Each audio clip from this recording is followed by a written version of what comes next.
Gunasagaran per se. This is about death in custody. This is something that should not happen in this country. This is not about Gunasagaran, one man. This is about death in custody. People should feel safe going to the police station. People should not die in custody, period. No civilized nation in this world can ever call itself civilized if people die in police custody. That's it. Bottom line.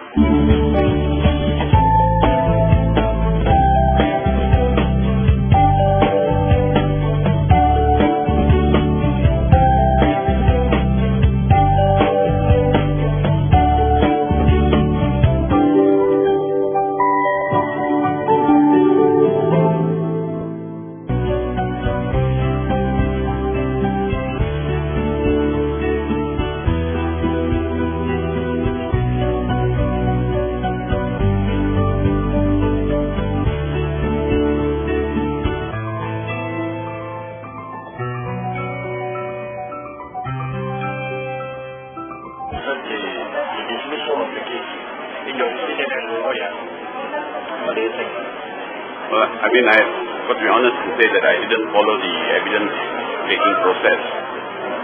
But certainly I followed the inquest, and it's the same evidence marshalled here, given that the standard of proof in civil cases is lesser. It's really quite amazing. It's really quite amazing that the judge has seen fit to dismiss the claim of the family. We don't know the grounds yet. I suppose I have to no further comment until the full grounds are known. But for the family, I think this must be a shock. So firstly, I think what we will do is kami akan baca dulu keputusan yang ada, and then kami akan kaji, dan akan buat apa yang patutlah selepas itu. Sekiranya rayuan perlu dibuat, dan kami akan buat rayuan ke Mahkamah Rayuan. Because I've been going on for the 3 years, past 3 years. Actually 4 years, from 2009 since the day he died. It's been a long journey to this date, from the 16th of July 2009 till today. To say that I am not disappointed, not being the truth. I'm disappointed, but I have to respect the court's decision. It has made its findings. So the only recourse at the moment would be to file an appeal. So that one we'll have to discuss with the family, and we'll take instructions, and then we'll proceed from there. Has the sister known about this? Actually, the sister Ganga is in the hospital today because the son is the diabetic patient. The small boy has to go for regular checkups and all that.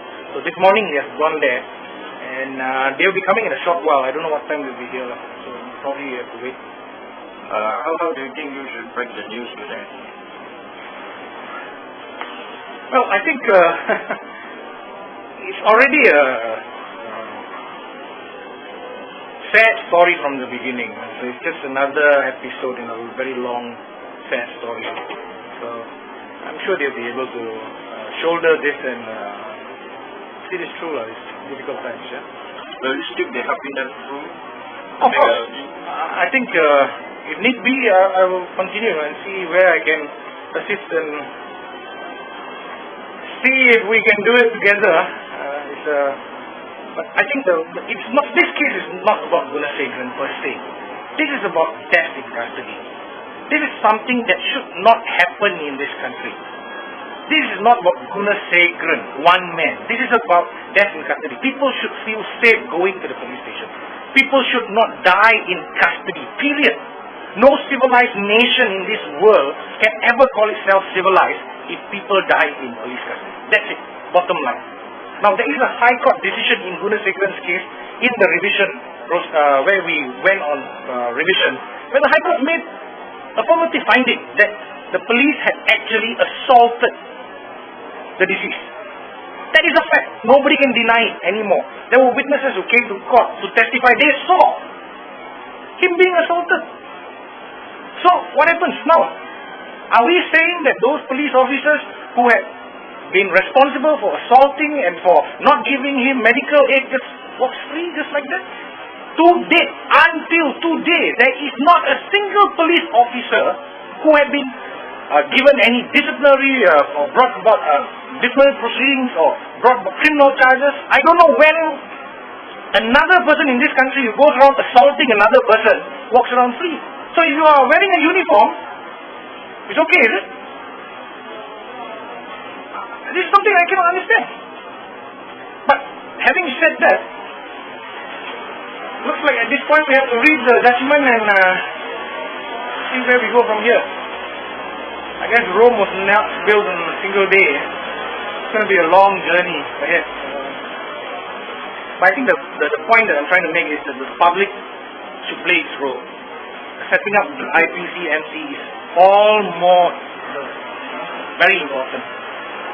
Especially so after this decision, I think the powers that be in this country should look at this proposal to set up the IPCMC once and for all. Family of the deceased at this juncture, I am sure, would feel, look, and why did we go through the entire process and what happens? Just ask a question outside of this case. You have been on the pro bono basis on quite a number of cases, death and political custody, and other cases like finance. What makes you want to do this? Why, I'm sure many people are also doing this. It's not just me. And, well, I guess if I can help, I just see where I can help, and that's it. I'm sure many of us would want to assist if we are in a position where we can help. And it's no big deal. It's not. But by the end of the day, if the judgment will be similar, don't you think it's better frustrating to be a lawyer? In a very dangerous realm. To be very honest, I'm frustrated.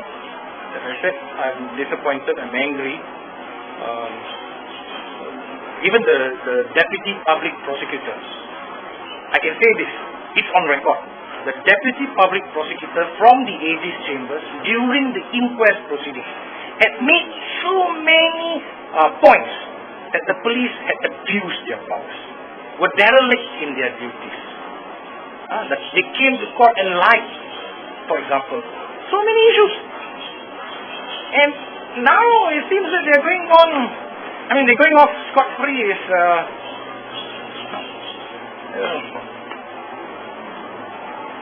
Just another day, I guess.